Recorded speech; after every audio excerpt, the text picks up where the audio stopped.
You are listening to the IFH Podcast Network. For more amazing filmmaking and screenwriting podcasts, just go to ifhpodcastnetwork.com.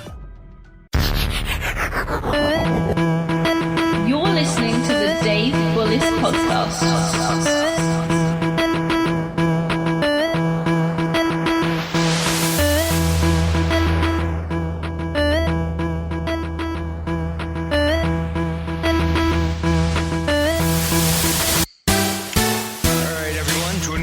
Is Angelo Bell, screenwriter and filmmaker who is currently living out in Los Angeles. Angelo, how are you, sir? I'm doing quite well, sir. I'm happy to be here and talk to all of the good folks out there listening. Angelo, could you just give us a little bit about your background? Sure. Well, I'm originally from New York. I came to LA quite a few years ago. And I came here to pursue screenwriting, which eventually evolved into independent filmmaking. And that later became producing, which is what I'm currently kind of focused on right now, producing independent feature films and also developing projects for television. So, do you miss the New York weather at all, by the way? Oh, heck no. Not one bit. I call back, and my entire family is back out in New York. So, or at least on the East Coast, from New York down to North Carolina. And so when they go through these incredible snowstorms and ice storms and sub-zero temperatures, I always call back and say, hey, why don't you guys come out and visit once in a while, And I just kind of rub their noses in it for a little bit, and then I feel sorry for them. But I would never go back. I would never move back. New York is a beautiful place. I'd love to visit, but I don't think I can live there again. Yeah, the wind chill here in New York has been like it feels like it's like -17 outside. Oh God, I don't even want to be reminded of what -17 feels like. Yeah, this morning I had to literally I'm waiting because I couldn't open my car door because it was frozen. Oh my God! And so I basically, I got an auto starter, so I'm just letting the car run. But like I'm sure you remember those days in New York. Oh yes. Warming the car up for 10 minutes just for the engine, and then another 20 minutes so it can get all of that frost out from inside the inside of the car. So yeah, I remember those times well. With the thing, well, I don't even know what it's called anymore, but you shave the ice off your windshield before you can drive a couple of feet. I totally blocked that out. So, all right, then I'll stop talking about it then. I won't make you relive those bad memories. Yeah, please don't. Please don't. It hurts. It hurts. Right? So, Angelo, when you originally moved out to Los Angeles, did you move out there knowing that's what you wanted to do? Or did you actually have another project in mind when you moved out there? Well, I knew exactly what I wanted to do, and I wanted to pursue screenwriting. That was the only thing on my agenda. And actually, I had attempted to come out in 1992, and I kind of crashed and burned because I wasn't prepared. I went back to New York, and I came out in 1996, and it was a much smoother transition. Basically, I just relocated from an employer who was on the East Coast, and they had another office out on the West Coast, so that was smooth as silk. And then I kind of jumped headfirst into figuring out the landscape, the dynamics of the landscape out here when it came to creative writing. And it was kind of like a burn as you learn thing, but I was happy to be out here and pursuing my dreams. So, I wanted to talk to you about one of your first projects, which was in 2003. You had a TV series proposal was optioned, and you had another TV series pilot script that received an honorable mention on WriteSafe.com. So, if you could you just talk about those projects and how they came to fruition? Well, yeah, sure. One of the things that I kind of got familiar with when I came out here was the entire TV landscape. And I was following, a couple of newly emerging websites, and they were really kind of, hitting home the ideal of writing for television. And to me, there was a certain sense of that was very appealing because I write fast. And in the television world, that's exactly what you have to do. You have to write fast. And so, I wrote a couple of projects and entered them into some contests because that's just one way of kind of getting your work into the hands of the right people or getting noticed. And I was lucky enough to get an honorable mention for one of my projects. And that was the many reincarnations of Harry Winston.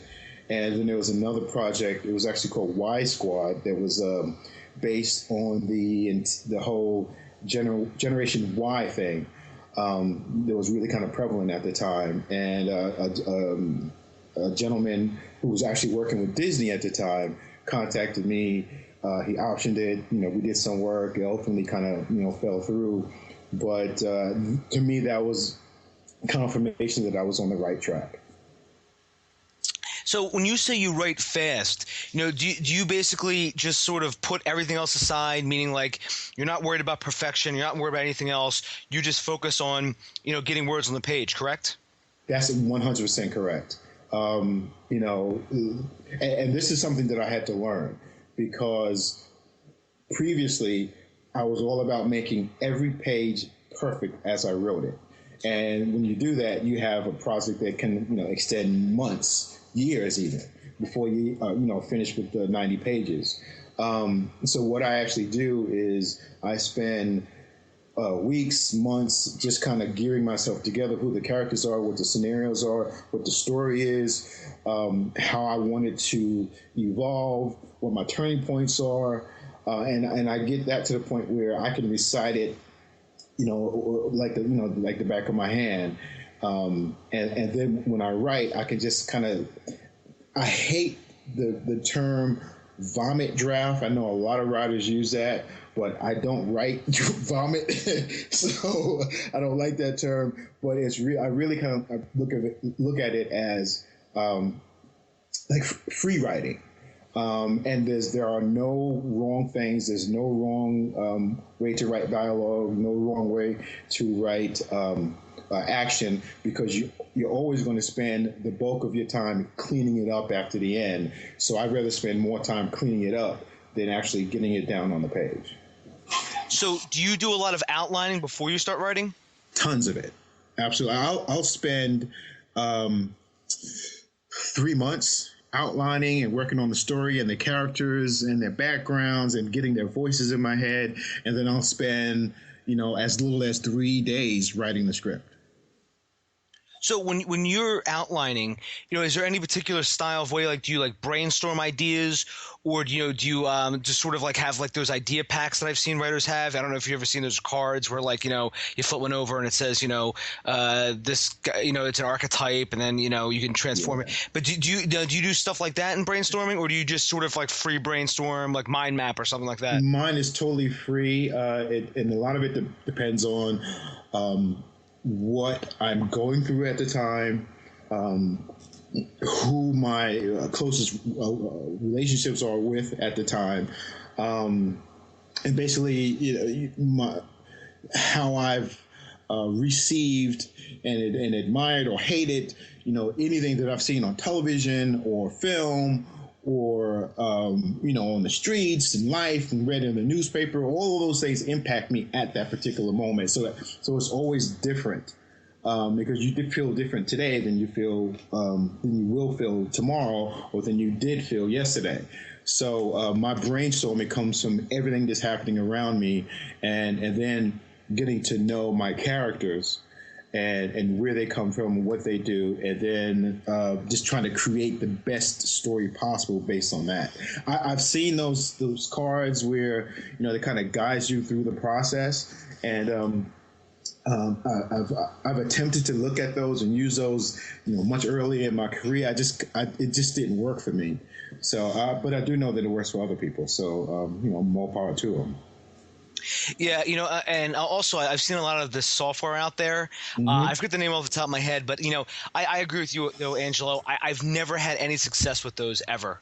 Right, right. It's always good to have some guidelines when you write, because you got to keep certain parameters, particularly when you're creating things. Like if you're creating fantasy, you got to create these laws that apply to your world, and then you got to stay within the boundaries of those laws. So you kind of need that, but. My boundaries are always very, very loose and very, very wide. And then as, the project, comes to fruition and it actually takes shape, then I can reel it in. So Angelo, do you like set goals for yourself? Meaning like, on day one, I have to write at least 10 pages. And day two, I have to write another 10 pages. Do you follow like something like that for goals? No, I've actually never done that per se. Actually, 2 years ago, I kind of met this guy on Twitter. He's in Canada. His name is Aaron Arlotti, and I had actually challenged a couple of people on Twitter to these screenwriting races.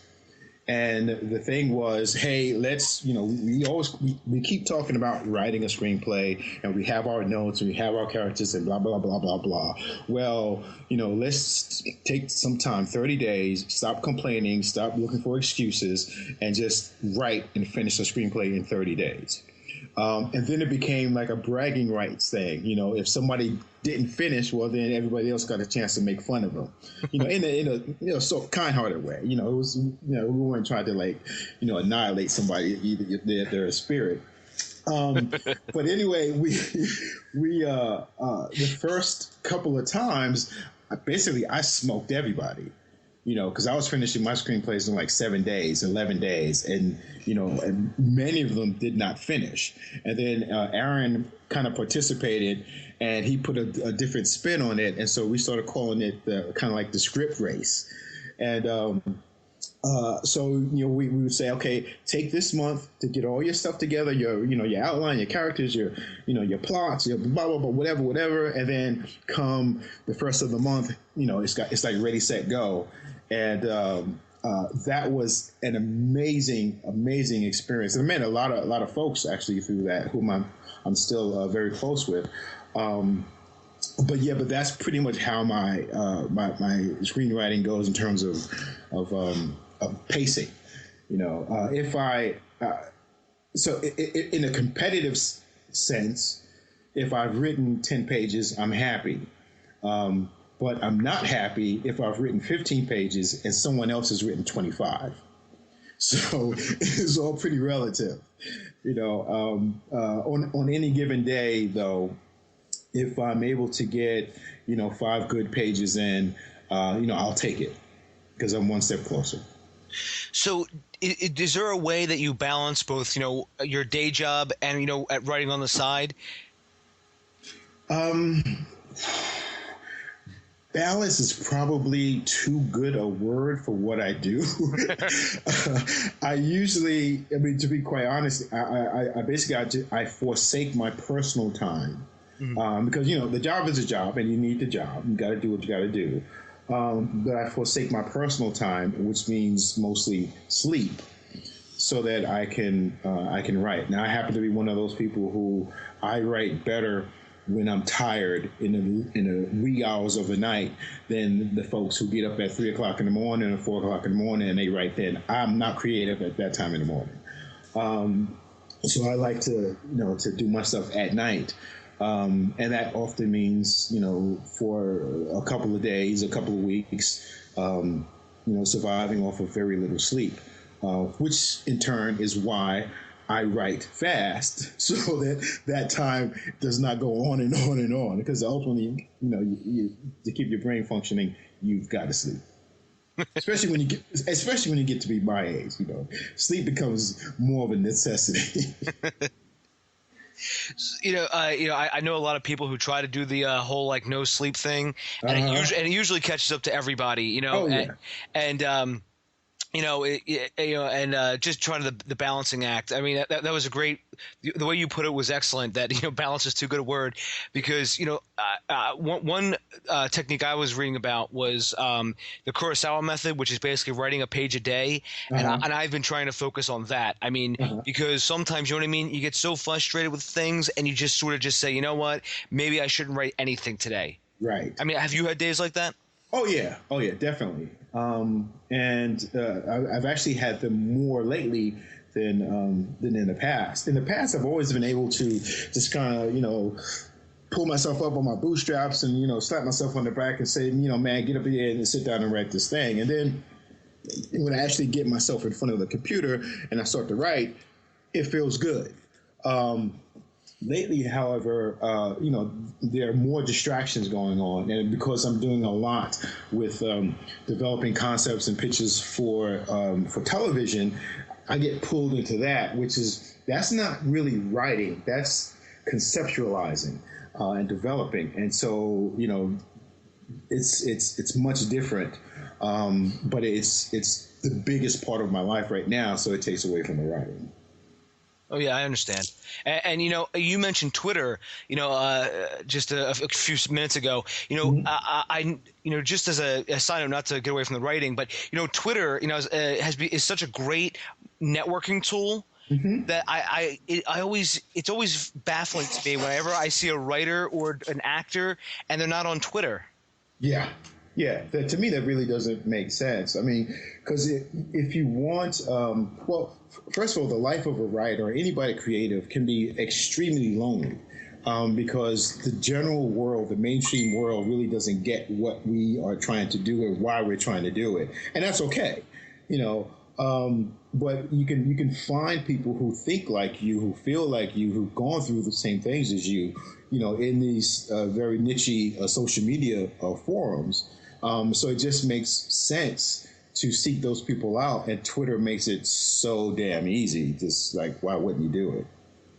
Yeah, it's my last podcast with Richard R.B. Botto from Stage 32. We were discussing that as well about, you have to market yourself. Even if you have an agent or a manager, you still have to be always working for yourself. Absolutely. Because no one is going to, sing your song or your praises or your hardships, louder and more fervently than you. So, that's the beauty of social media. You can do and talk about whatever the hell you want. And if it's you, talking about yourself, why the hell not? Get up there and do it. Mm-hmm. Exactly. And, that's why I always tell everyone who's in this, industry is, just grab a Twitter and, just if there's somebody you want to talk to, try to follow those people and, put up a rapport with them. And then, who knows? I mean, yeah. I met you through Twitter. Yeah, exactly. And it's and, the thing about Twitter is you don't have to like everybody. Mm-hmm. You don't have to become best friends with everyone. But in the world of writing and screenwriting and authors and literature, there's a lot of information out there. And if you don't have it, if you can just kind of sit back on Twitter and watch your stream and add these folks, you don't have to interact with them, but you can watch what they say and take a look at some of the links that they have. And that information is invaluable. I know that a lot of people kind of think that you have to, become like super best friends with everybody. No, that's not the case. Just, you're doing this for yourself. And so you have to isolate what works for you and then just kind of jump on that. Oh, yeah, absolutely. So, and so we'll get back to writing. Sorry, not to go too far. Sorry, not to go too far off into marketing. But so back in 2003, when you wrote the your TV series proposal was optioned, and the TV series pilot script that was had the admirable mention on WriteSafe.com. In that same year, you had two other TV series treatments that reached the semifinalist status in the in TVWriter.com's pilot competition. So, could you talk a little about those two projects? Wow, I'm really trying to remember what the names of those projects were. I believe one of them was called. You wouldn't happen to have the names there in front of you, would you? No, I'm sorry, I Okay. don't. Actually, It's been so long ago. I believe one of them was called Headhunters, and the other was called, I don't recall. But Right Safe was a really good competition because it took your work and it, a lot of these contests are doing it now. But back then, and this was 2003, not a lot of, contests, smaller contests were actually taking your work and getting in front of people who could say, hey, come into my office, I'm a talent agent, or I'm a manager, and I want to talk to you about this idea because I know that this production company is doing this and doing that. And this contest did it, and it did it very cheaply. Now we're looking at contests that, it's $45 to enter. It's $50. There are some that's $75 to enter. And at the time, this was $10. And so you got a chance to register your script. WriteSafe was a new kind of script registration service, sort of like, registering yourself with the WGA, a little lesser than copywriting it, but it was protected for I believe it was 5 years. So anyway, I wrote these ideas. I submitted them.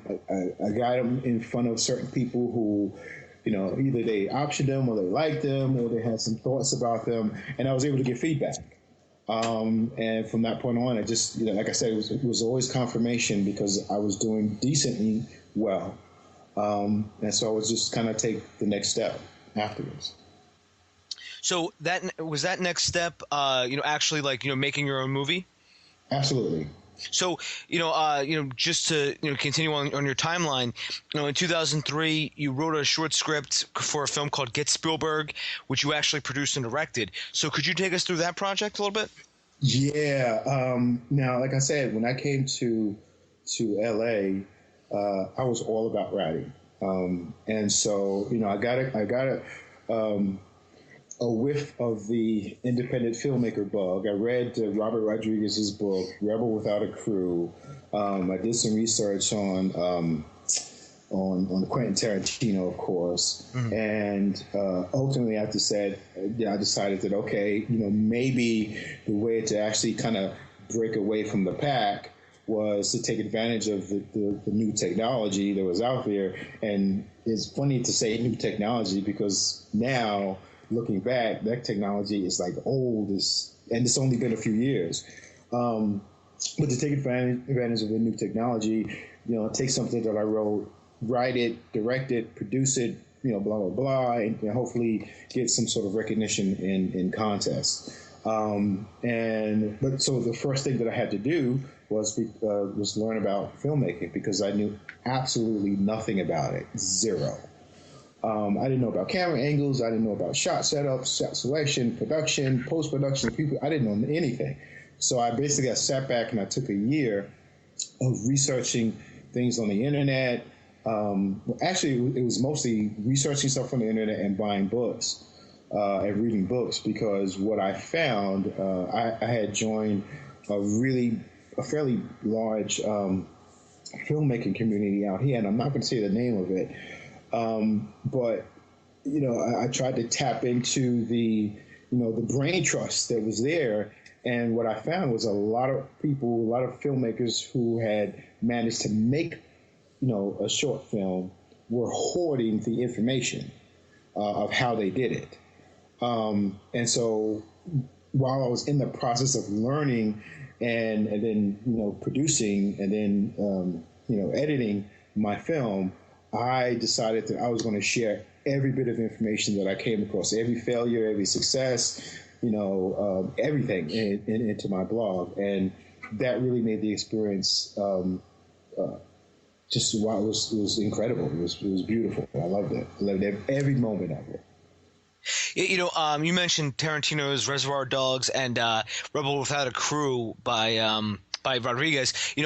Those were two of my inspirations as well. Mm-hmm. And honestly, I don't know any filmmaker who hasn't at least picked up Rebel Without a Crew. Right. Exactly. It's like the Bible for aspiring and newly launched writer filmmakers, because in there there's just so much hope inside of there. In addition to the technical side of it and the industry side, there's a lot of hope in there, and I think that's what kind of sets a fire under folks who are kind of on the fence about whether or not they should try it or not. Read that book, and you will try it. So when you were actually writing the script, did you have like a budget in mind, or did you sort of worry about the budget later on? I pretty much decided I was going to worry about the budget later on. I was always cognizant of the fact that I didn't have a lot of money, but I figured I was smart enough to write what I knew and what I had access to, and that's one of the things that Robert Rodriguez speaks about in his book. He says you're going to do this, take stock of what you have access to, what you have, either you have personally or a friend of a friend has, and write that into your story, as opposed to writing some elaborate thing that there's no way in hell you'll be able to have access to that. So that was kind of the thing that made me, reel myself in a little bit. And that's a great point too. Is I have a ton of filmmaking books as well, and one of the things they preach is finding out what you actually have access to and building a script around that. Mm-hmm. Even like now with crowdfunding, I sometimes I get hit up all the time, and I see some of these projects, and they're like, hey, this is our first film. We want to make a sci-fi movie like Blade Runner, but we only need $10,000. and I'm sitting there going, now maybe they have like some amazing set designers that are working for free that I don't know about. But I was like, I'm looking at their project, I'm crunching the numbers, and I'm like, there's no way they're going to be able to make this for $10,000.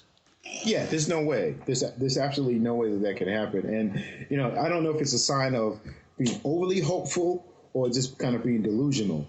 But I see those campaigns a lot. I think a big part of it is that you don't really know how much stuff costs and how the money starts to add up until you actually have been on the set, and you've got to feed 7 people, you got to feed 10 people, you got to feed 20 people, and that's just food. You still need to buy, equipment or rent this or rent that. You don't really know that until you actually sit down and do it. Up until then, everything is theory. Mm-hmm. And theory is one thing, but reality is a mother. So you gotta get to the reality side as quickly as possible is what I try to tell folks. So, what was like, one of the biggest, problem situations that came up when you were making Get Spielberg? People was the biggest headache. Personalities were one of the biggest things I had to deal with. That was it. The script was good. It was as good as it was going to get for that film, that level film. And, I did manage to find some really good actors. But again, I was a newbie, so I didn't really know well how to deal with these different personalities that are on set, in front of the camera and behind the camera. And so it was really tough to have to deal with that. And I'll tell you, that we shot over the course of 4 days, and every day I would walk outside and I was smoking at the time, so I would light a cigarette and I would say, that's it. I'm telling everybody, get the hell out of here, and I don't care about this project. I'm not going to finish it. I just put everybody out of my house. And then I would, get myself together and go back inside and say, okay, let's figure out how we can get this done, aside from the personalities. And so that was my learning experience, how to deal with the many different and diverse personalities that show up on set. So when I agree with you, by the way, that personalities, you always have to see if they mesh. Mm-hmm. And I think there's not a person I know of who hasn't worked on a film project, whether it's theirs or someone else's, who hasn't butted heads or seen someone butt heads with another person. and it's over like minute things that have Right. no real bearing on anything of nature, of value.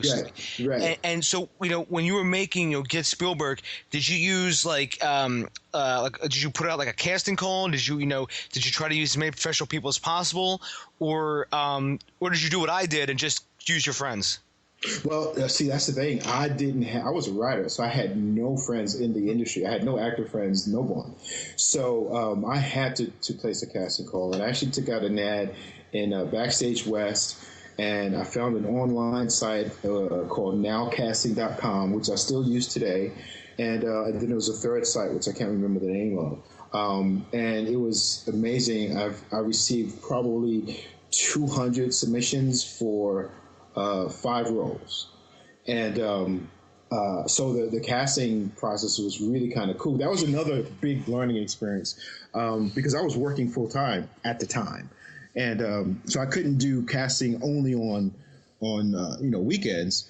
So I ended up, inviting some folks to lunch when I was at work, and I'd go out and meet them, we talk and, shoot the shit a little bit. And then I'd say, okay, come back to my office, after hours, and I'm going to have a camera there, and we'll start shooting some tape.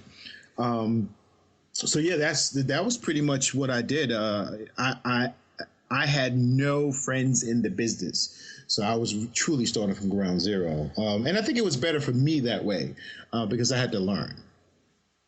So, after that, you followed up with another short film entitled Picture Perfect. Mm-hmm. So did you use anyone from Get Spielberg on Pitch Perfect? Any of the same cast or crew? I did. I used one guy who was in Get Spielberg. His name was Vis. And, he and I got along, pretty well. And so when I started, working on the whole pre-production for Picture Perfect, he was the person I called in because I needed somebody who was going to be tough, but was also fairly versatile as an actor. And that was a pretty cool project because I also learned about something that I try to tell everyone today, and it's kind of a bit of a spin-off of what someone else said out there, but it's like it goes like this: the answer is always no if you don't ask. Mm-hmm. And at the time, what I needed was access to an art gallery. Now, this was in direct, opposition to what I learned from, Rebel Without a Crew, which is, write what you have access to. I didn't have access to an art gallery. So I actually put an ad on Craigslist and found out about a new French artist who was coming to the States in his premiere launch of his work.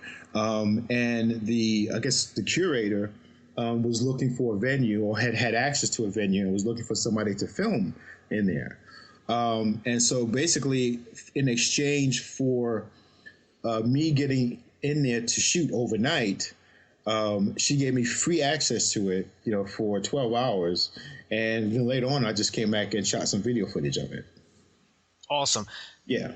That right there, when anybody ever goes, like any filmmaker immediately goes right to the whole like money thing. That's a good idea. You bartered, and that's just as powerful. Absolutely. I think, in some cases, bartering is more powerful because as a filmmaker, you're making a movie, so you're going to get the bigger part of the deal 9 times out of 10, because obviously you can't barter with something that you don't have. But in exchange for showing someone's product or their new shoes or new this, whatever in your film, they'll give you access to it. Now, an even bigger thing was my third film, Sex, Shoes, and Unicorns. There was a shoe store on Rodeo Drive, and the manager gave me access all day long. He even shut his doors. And in exchange, all I had to do was, get some video footage of the Italian shoes are in there. Wow, that's absolutely amazing. Yeah, this is Beverly Hills, and And I was surprised when, because I came there with the whole intent of we got to rush because she's going to kick us out any minute. And we got in there and we brought all the cast and the crew and the equipment. And so a lady came in while we were shooting, and she knocked on the door, and he went to the door and he said, "Sorry, we're closed for today." And in my mind, I was like, "Oh my God, God bless you." And so we shot there until they closed. It was dark outside when we got out of there. But again, it was one of those things. Was if I hadn't asked, I would have never got it. That's phenomenal. So once you actually shot Pitch Perfect and you actually started making Sex, Shoes, and Unicorns, were you using any of the same cast and crew? I was using a lot of the same crew. The cast was changing. Let's see. I didn't use. Oh well, when I shot Picture Perfect, the first, because I did it twice, because I didn't like how it came out the first time. So I did it twice. I used my friend Vis again in Sex, Shoes, and Unicorns. It was a smaller role. I didn't use the young lady who was in there, so I went back to casting, and I actually got a partner, a production partner who came in from Solvang. That's up north in California, so it's just above Malibu, I believe. So she came down. She was a great big help. And finding cast and crew and locations and things like that. And so I was actually building my network of actors, because I think by this time, in addition to the actors that I used, there were also the actors who I'd liked but didn't really fit, any of the roles that I had, but we stayed in contact. So a lot of them I used later on. And that's phenomenal when you can keep rolling on the same crew, because you get used to how each other works, everything and you get used to, again, that personalities where hey, sometimes this guy might be a little angry or short with me, but he just wants what's best for the film, stuff like that.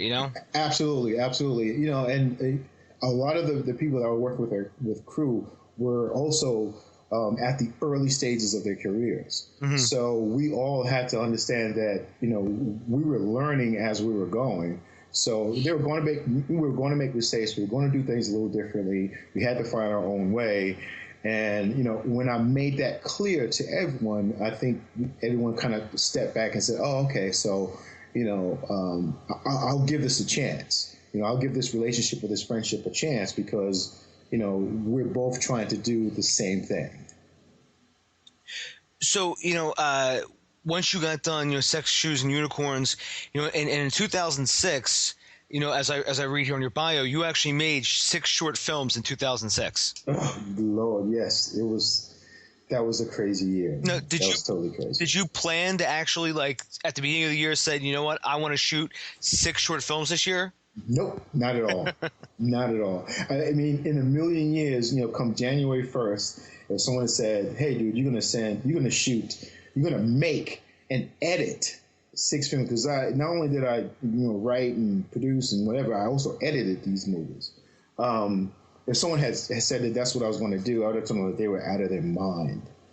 But just sheer coincidence and how things came up. And, my group was growing, and so they were always bringing new ideas and, new connections into the little forum that we had. And so when new things came up, I was gung ho. So I was like, "Hey, let's give it a shot. Let's work it out." So, when you made your first one, the Broken Hearts Club, was that a script that you wrote pretty quickly, or did you have that sitting somewhere and you're like, I should just, start making short films again? That was, let me take a step back, because when I did Sex, Shoes, and Unicorns, it was my first feature. But I think I realized that I shot it a little prematurely, but I really wasn't quite ready to shoot a feature at the time. So when I made Broken Hearts Club, when I wrote it specifically because I wanted to create another short film, but I wanted to be I wanted to work on my ability to write dialogue and emotion and things like that. So that's what that was all about. It was, let's do a short, let's make it emotional, let's work on the dialogue. It's going to be dialogue heavy, which, I mean, if you're a new filmmaker, most of your stuff is probably dialogue heavy. And that was where I was most comfortable. And I wanted to get back to that level of comfort, that I felt confident in. So it was a brand new script, basically, to answer that question. So, and you touched on something too, that, about first-time filmmakers being a little dialogue heavy. Uh-huh. I mean, that's so true. I was actually talking to a couple people about, certain scripts that were basically shot in one location, and some of those were buried, Right. ATM and Lock. Right. And I don't know if you've seen any of those films, but particularly Lock, I mean, that's literally Tom Hardy talking for 90 minutes. Right. And not everybody's Tom Hardy, though. Yeah. Mm-hmm. Yeah, that's the other secret ingredient, is like having a really great actor. Right. Right. There was another one. It's a little bit more than one phone booth, but there was a phone booth with Colin Farrell and Forrest Whitaker, and the voice on the phone was Kiefer Sutherland. And that was pretty much one location, with Colin Farrell in a phone booth, afraid to hang up. Good movie. I mean, thankfully they got a chance to cut to the roof where Forrest Whitaker was the police captain trying to figure out what was going on here, and that whole thing. But yeah, dialogue is in and of itself. Writing good dialogue is an art form within an art form. And it's just one of those things that you don't know, and you can't possibly know how good or how well you can write it until you try it. And 9 times out of 10, you're going to kind of go overboard, and I went overboard. But it also illuminates some strengths and some weaknesses. So that's what I was trying to do. I was trying to learn. And so it's a good learning point for those who do, kind of take that step with their first, second, or third film. Angelo, I meant to ask you, did you, when you started screenwriting at first, did you take any sort of courses or go to any online classes, or are you all just self-taught from books? I'm pretty much self-taught from books. After I got out here, I took a couple of seminars, of which I really can't remember any of them right now. I don't remember, who I saw, who I read, who I listened to. Most of the things that I, learned, came from reading, books, Sid Field, Linda Seeger, just a bunch of other folks, and I read them, and then I put them aside, and then I read it again, put it aside, and then when I wanted to try something different, I'd go back and I'd read these books. And that was kind of like my format. Every time, just before I'd make a film, I would reread Rebel Without a Crew, and then I'd reread whatever were the latest filmmaking or screenwriting books I had. Yeah, that's a really good tactic. And one thing I've done is I've actually, and during each film I make, whether it's a short or a feature or what have you, I would write down everything that happened during that day. And then basically I'd have at the end of it a summary. So basically it was like a little journal of every single day of filmmaking, what went good, what went bad. That way I now have something I can learn from, and I open up the book and there's stuff where I started getting in this whole thing in 2008. And I made 2 or 3 shorts in 2009, and I learned so much by doing those. Right. And even those books, I'll open it up, and it's like, oh my God, I completely forgot this happened. Right. Yeah, exactly. Because there's so much that happens that unless you write it down, you're going to forget. Because as soon as it happens and it's impactful and you're caught in the moment, something else comes and pulls your attention away, and you got to deal with that. And making a film is really. An independent film, guerrilla filmmaking, run and gun shooting, any of those things. It's really about putting out fire after fire after fire after fire until you get the thing done. So if you come prepared for that, you got to come prepared to forget some of the stuff that happened on Saturday, because Sunday's a whole new deal. Yeah, exactly. And I mean, one of the best pieces of advice that I was given by anybody on filmmaking was, if you're new, make sure your director of cinematography is experienced. Right. He is your right hand man or woman, and your first AD is your left hand right man or woman. Exactly. And that was a lesson that I had to learn after a period of making films. And after, doing that, during 2006, I actually, one of the films that we made, I didn't write or direct. I produced it, but then I also sat in as a first AD for the director. And so I realized how much, because this was his first film, he relied on me. And I said, wow, okay, when I make my next movie, I need somebody that I can, dump a load of this crap on so I can attend to some of these other matters. And it worked, because from that point on, I always hired an AD. And, once once I realized that I was better suited far away from being behind the camera, right behind the camera, like operating the camera, my life got a lot easier, much easier. And so, hello, cinematographers. So, just continuing on with your timeline, in 2007, you were a quarter finalist for the Steven Spielberg and Mark Burnett show, The Lot. Yeah, that was pretty cool. So, could you take us through that? How did you apply, and what happened during that whole process? Yeah, well, in 2006, during those 6 films that were made, I made this short called Renounced. And when I made it, wow, okay, it's one of those incredible stories. I wanted to write this really kind of dark, neo-noir, story, the very mysterious, and ultimately it was going to be about 2 guys going to get a cup of coffee. That's all it was going to be about. But they were going to use such weird language and weird references and things like that you never knew what the hell was going on.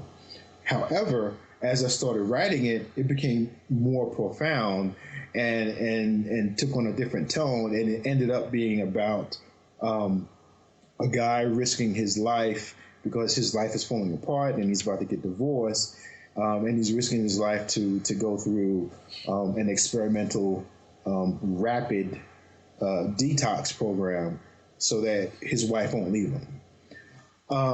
So I wrote that, and I had a screening in 2006 and was very well received. So when On the Lot came about, they wanted, I believe it was like 7 minutes. They had a website and people had to go in and vote and stuff like that. And so, I submitted, I recut that film, submitted it to On the Lot, and we got such good reviews on the site.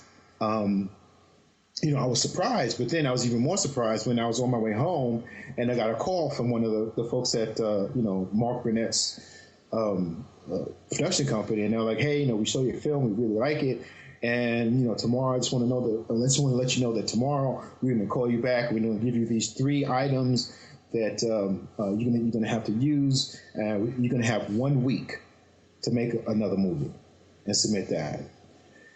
And so I was like, wow, okay, cool, excited. And I was like, whoa, 1 week to make a movie. It's like, oh, okay.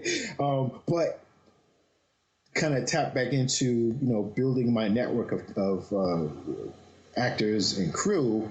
When I put the word out and I say, hey, we got this chance to be on On the Lot, and Mark Burnett and Steven Spielberg, everybody jumped in. Every single person just said, we're in. We don't care where you shoot, how you shoot it, what you're shooting on. We don't care. We want to be a part of it. So I ended up writing, the concept was the first time. It had to be something about somebody's first time.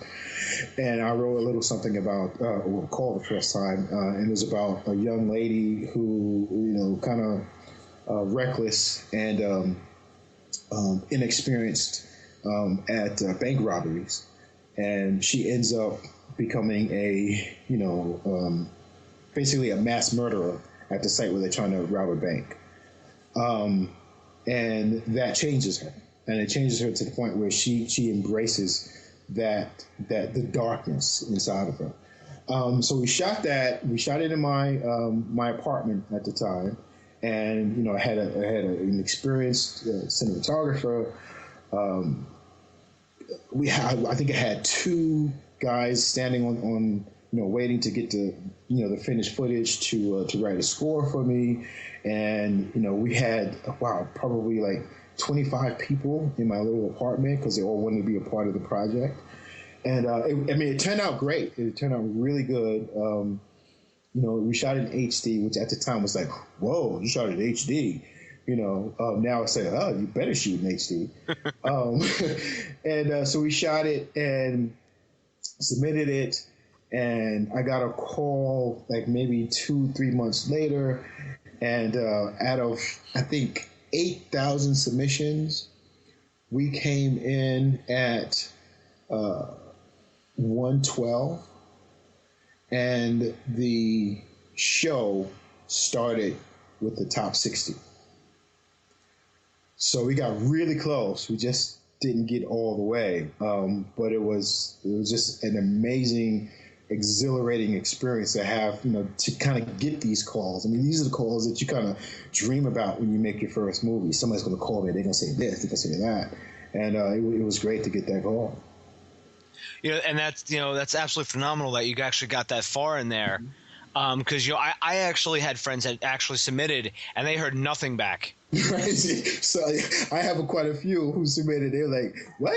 You got a call? I didn't get anything." I'm like, "Yeah, sorry." So and later that year, you actually made history in the LA Shorts Fest because 4 of your films were actually accepted. Right. That was pretty freaking cool. And all of that work from 2006 paid off. And it was funny because a friend of mine who was working the festival as a photographer, and so he was talking to the festival director. I can't remember the gentleman's name, and I was talking to him, and so the director's like, "Hey, so do you have any films entered into the LA Shorts Fest?" And I said, "Yeah, I do. I actually have 4." And he looked at me, and he like cocked his head to the side, and he said, "Wait a minute, you have 4 films entered into and in competition in this festival right now?" I was like, "Yeah." So I ran off the titles to him, and he looked at me again, cocked his head to the side, and he said, "No one's ever done that before." So I just shrugged and I said, "Well, thank you." Thank you.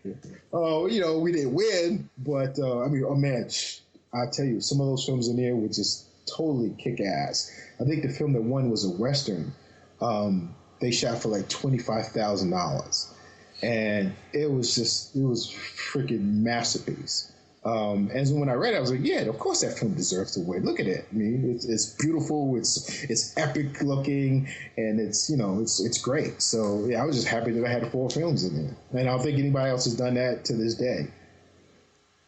So the film that shot for $25,000, the Western, did you ever get to talk to them to see how they made their film? Yeah, they got. I think one of the producers was a movie star. Mm-hmm. And that movie star had a connection to a production company that was looking to make make its mark with a film, and it had access to production funds. So they had 10 times more clout and connections than 99.9% of the people who entered the festival. So that's how they made their film.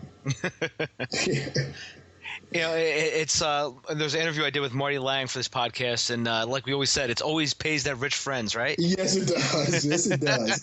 And I'm still working on that, bro. I'm still working on that. Maybe soon I can say, oh yeah, I got somebody here, he makes 6 figures or 7 figures, so he's my best bud now. Maybe soon. Yeah, I've been working on that too. I actually I was this close to putting together a film pitch, like seminar, basically.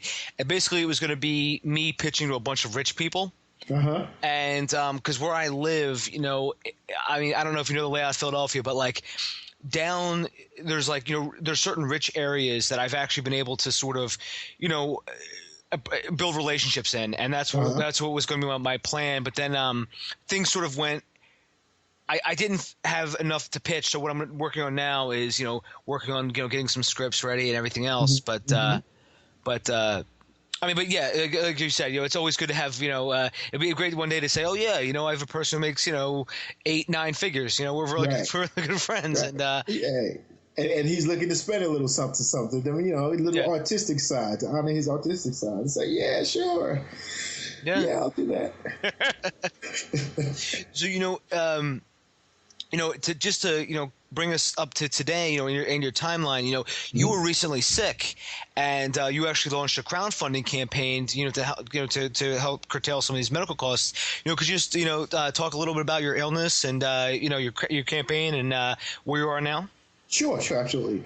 In November of 2014, I started to, first let me say that at my current job, I do a great deal of walking, and that includes like stairs and stuff like that. So when I first started the job, it was like, oh God, not more stairs, help me, and then after a while, I got so used to it, I lost 15 pounds, and I was like, okay, this is cool. Let's go tackle these stairs. And then sometime in November, I started to have these shortness of breath episodes. And me, I'm a typical man. I say, yeah, okay, I'll work it off, or whatever it is, I'll work it off. And then it's got progressively worse throughout November and up to the point where one day I was at work, and throughout the course of the day, it just got to the point where I avoided every single stair in the place. And, I got home and I had to walk a little bit, and, usually I can walk fine, but I had to stop twice to catch my breath on my way home. Long story short there, 2:00 the next morning, December 1st, I woke up out of a dead sleep and I couldn't breathe. It wasn't that, I felt like I was being smothered, but I felt like no matter how much I tried to take deep breaths, it wasn't working. And so I struggled for a little bit trying to figure out, if I should call 911 or call my ex. That would have been a bad idea. Or somebody else and say, hey, what should I do?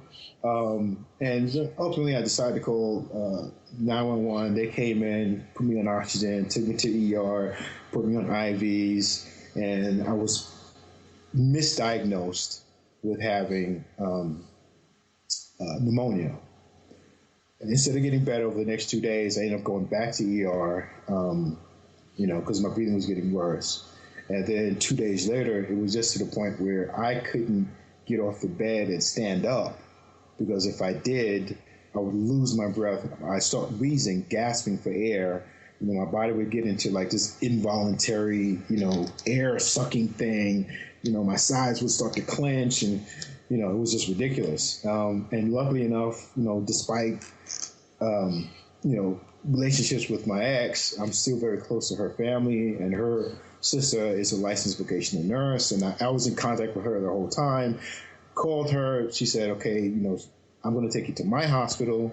So I went to her hospital, and within an hour, they found out that I had what was considered a massive saddle-shaped pulmonary embolism. And what that was is a blood clot that was growing and blocking off both sides of my lungs, to the point where I had absolutely no lower lung function. And within a day or two, maybe 3, I probably would have died. There's this thing called sudden death that's associated with having a massive saddle pulmonary embolism. One day you're here, and the next day you're not. So I ended up spending 10 days in the hospital, on blood thinners, on this other stuff, on high blood pressure medication. My heart had gone through major stress, so they had to look at that. And, because of all this stuff going on in my body, I had to, decrease kidney functions. And, 10 days in the hospital was like, oh my God, it was mind numbing.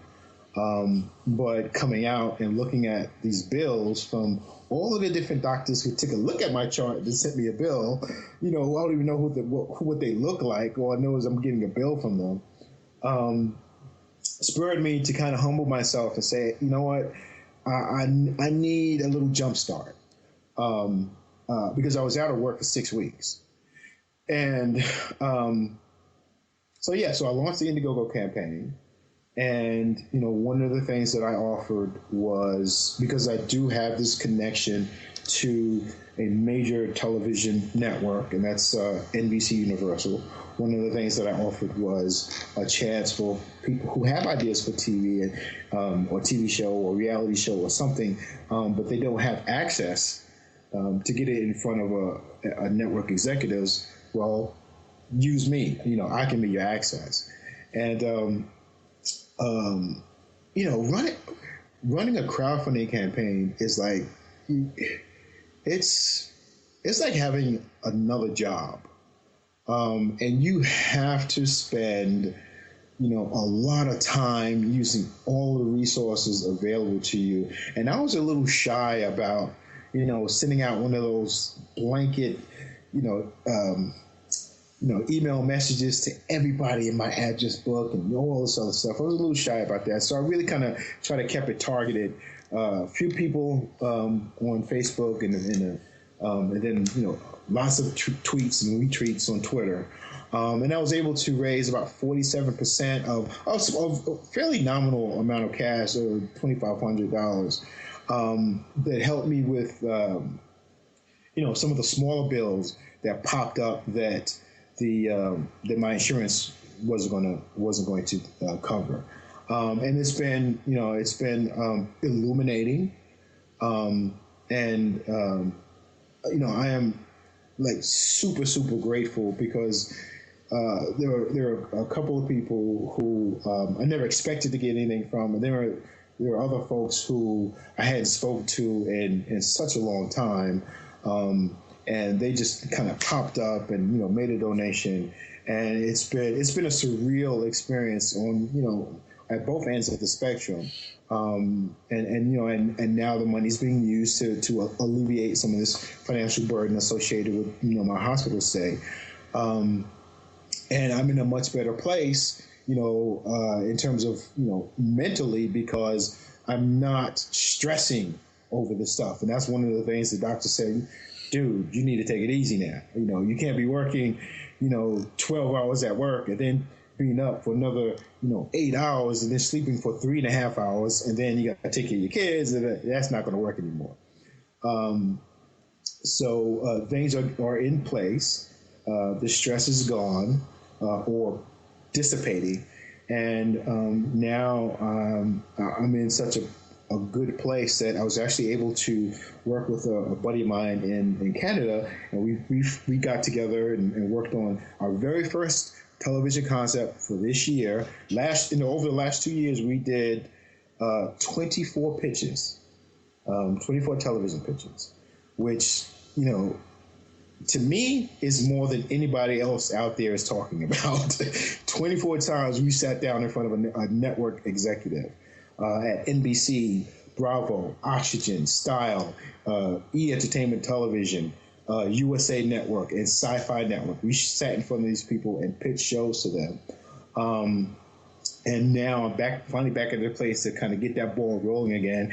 And actually just today, just before you called me, I submitted the first pitch of 2015 to NBC, to USA, to Esquire, to E! And to Bravo. So we're getting the ball rolling again. I'm in a different place, and I plan to stay healthy and keep things rolling. So what is your secret to getting in front of all these networks? You know what it was? A few years ago. A few years ago, I had made. 2010, I shot a movie called Resurrection of C.S. Rogers, and I made that on a super duper small shoestring budget. It was because I wanted to do a bit of a neo-noir thriller. And prior to that, I had written this big epic fantasy called Legend of Black Lotus. So I had these two projects. I had a finished film, and I had what I believe was an amazing, feature film script. So, I got a sponsor who actually got me into the American film market. As a point of attending the film market, I got connected with the Independent Film and Television Alliance, which thus gave me access to NBC, which had been doing poorly in the ratings for X amount of years. They were looking at new avenues of getting content for television. And so because I had one film, Broken Hearts Club, that had been distributed and had actually made its way as a 6-part 30 minute episodes on many independent television stations, I qualified. And that qualification gave me access to NBC. And because I'm really big on content and really big on screenwriting, and because I write fast, and because I've got a bunch of screenwriting friends, we've been able to leverage our work into a relationship, leverage our content into a relationship. And the folks there know the name of my production company. They know Kiss L5 Entertainment. And they know that because we've gone there more than any other production company that's working as part of this agreement. We've been there. And so that's my leverage. We have it, and it works. And, you touched on something that's really important too, which is something that, we mentioned earlier, which is networks. And Yes. and networks and relationships, which is, building upon something so that when they know you're actually going to, pitch to them, it's something of quality. And usually, they also know, usually writers end up writing a certain genre or style, and they know that, you know what I mean? So like, Right. if we get a script from like, David Mamet, it's going to be different than the script we get from, I don't know. I'm drawing a blank now on the screen. Michael Bay. Yeah, there you go. Yeah. It's going to be vastly different. And one of the things that I think kind of how we organically position ourselves, as a company, is that, we've been on 24 pitch meetings, but this is broken down between 11 people. So, we've got Justin Hedges, who is a master of creating these vast worlds in the sci-fi genre. We've got Marcus, who is a really solid writer when it comes to comedy. And then there's Ramona, who we call our reality queen, and then, I write drama. And I'm very, well versed with procedurals. And then there's another gentleman in North Carolina who's big on dramas. And then he's got a friend who just came into a meeting because she's a self-published author, but she's got this really amazing book about the birth of the forensics industry that we believe would make, a nice, refreshing, take on procedurals. And then, then there's other folks who've kind of come up with ideas and stuff. And so they're not seeing my face, and saying, "Oh, well, you write comedy too? Oh, well, wait, you do sci-fi? Oh, well, you do all of these things? You can't possibly do any one of them well." No, I go there and I have this person who's pitching, and I'm, keeping the pitch on track for business. And then I have this person who's doing most of the talking because they generate the idea. I help them develop it, and now they're talking about comedy, a sitcom, which I don't really do well. So each time that, they see the name Kiss Hug 5 Entertainment, and they know we're coming with something that's been vetted, that's been, put through the ringer, that the person who's going to be doing most of the talking knows it in and out, because I won't take them to the meeting if they don't.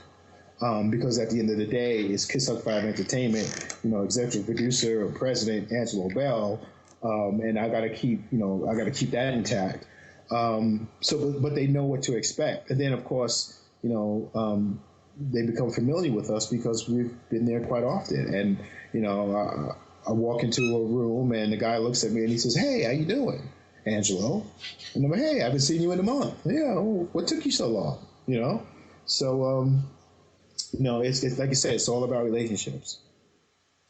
Yeah, and that's a great way to put it, Angelo, too. Is you vet everybody, and it's just a great way to how you actually develop these relationships, and see the entire picture here.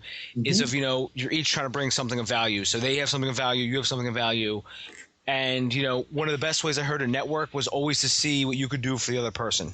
Oh, absolutely, absolutely, and at the end of the day, there are two things being handled here. When one of my friends or a friend of a friend says, "Hey, I have an idea that I want to, submit to a network," and I ask to look at the log line, I ask information and questions about that. Then it's like, okay, well, how can I get this person in front of the a network executive? Okay, well, the way to do that is I have to help them change this concept, which is raw, into something that the networks are used to seeing. Because if doesn't fit that format, they will immediately reject it. So my job is not to help them get that concept into something cohesive. We call it a mini Bible that makes sense for the executive to look at. And in doing that, they don't have to, say, okay, well, I want to work with you, Angelo, and have you submit. No, they can take that and go anywhere they want. But I have access. So it's like a win-win situation. I'll help you develop your idea. If you like what you've experienced, then, I take it to here. I'll executive produce it. And then hopefully, fingers crossed, we'll go to pilot. And then all fingers and toes crossed, we might get a series deal. Who knows? But it's about what we can do for each other, so that, I'll help your dreams come true, you help my dreams come true. Yeah, and that's absolutely true. Mm-hmm. And it's always good to cross all those fingers and toes, by the way. That's what I've heard. But, Angelo, we've been talking for actually about over an hour. I have time for one question, if you don't mind. That's someone sent in. So the question is, I am a first-time writer. What advice do you have for me in entering the Nicole Fellowship? Wow. First advice would be to look at all of the winners from the past 5 to 10 years. And if you can get a hold of those screenplays, definitely do that. Second would be to make sure that you're writing something that's not necessarily for, commercial feature film world, but it's for the audience that looks at and decides on what screenplays win the Nichols Fellowship. Because those two things are it's almost diametrically opposed. They're very different. And lastly, I would say take as many screenwriting courses or workshops or seminars as are humanly possible without your head exploding, and learn all of the ideas, the ins and outs of drafting a screenplay, and then set those ideas aside, and then just write your screenplay. Very solid advice, my friend. Thank you. So, in closing, I know we've covered a lot of bases here, but is there anything, you would like to say just to close out the show? I just want to, wish everyone great success in following their dreams. Always give it another day. Things get tough, they get rough, you go through hard times. Sometimes people don't believe in you that you thought did, and that's okay. As long as you believe in yourself and you want to write and you feel called to write, you should write. Don't stop. And where can people find you online, Angelo? You can find me online at Twitter at Angelo Bell. On Facebook at also Angelo Bell, no spaces, ANGELOBELL, and my blog, which is one of the longest running filmmaking writing blogs I've seen, dates back to 2002. It's worldswithwords.wordpress.com. Oh, and I'll also make sure to link to all that stuff in the show notes too. So if anybody didn't get that, don't worry. I'll make sure just look below in the show notes. And Angelo, I want to say thank you very much for coming on. Thank you, sir. I appreciate you inviting me over. Sorry I didn't make it last week. No problem. I know. Stuff happens. We all, Yes. But everyone, you can find me DaveBullis.com, Twitter at Dave_Bullis, and Facebook it's Dave.Bullis. I have a Facebook page set up, Angelo, but I very rarely ever check it, and most people want my real profile anyway. They don't want to like a page, they want to friend me. So I'm like, what, I'll just give that out from now on, and I don't mind anymore. But Angelo, thank you very much for coming on, and I wish you the best luck with everything. Thank you, sir, and I'll keep you informed as things progress. Yeah, please do. All right. Have a good one. You too, buddy. Take care. All right. You too. Bye-bye. Bye. Find Dave at davebullis.com. Please make sure to subscribe and share the podcast.